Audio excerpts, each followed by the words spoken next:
एक बार एक गांव में साधु रहता था जो भगवान पर बहुत विश्वास रखता था।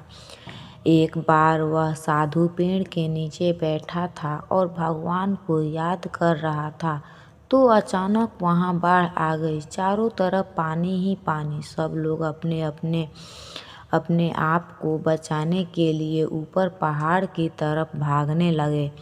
उनमें से एक आदमी देखा कि इस हालत में भी साधु जी भगवान की तपस्या कर रहे हैं।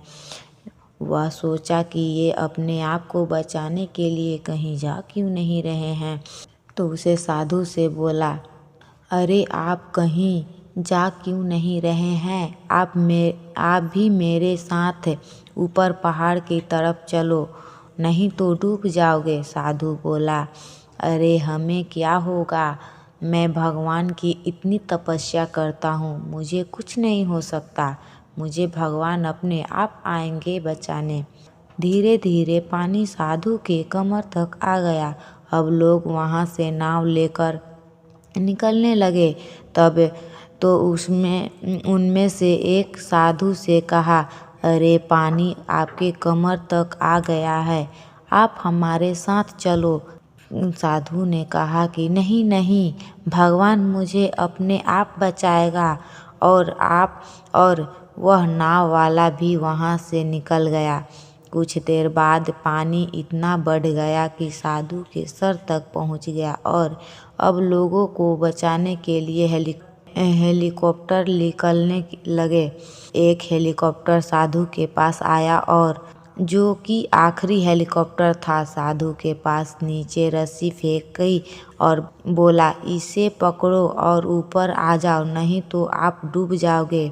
यह आखिरी हेलीकॉप्टर है और आपके पास में दूसरा कोई रास्ता नहीं है बचने के लिए।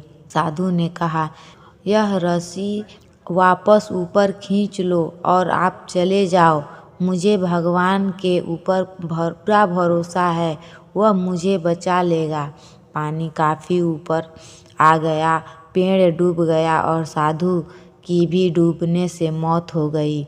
मरने के बाद साधु भगवान के पास गया और बोला, हे भगवान, मैंने पूरी जिंदगी आपकी तपस्या की, मेरा सारा जीवन आपकी आराधना करने में लगा दिया, फिर भी इतने भरोसे के साथ इंतज़ार किया कि तुम मुझे बचाने आओगे, लेकिन वहाँ मेरी डूब कर मौत हो गई और तुम नहीं आए, ऐसा क्यों?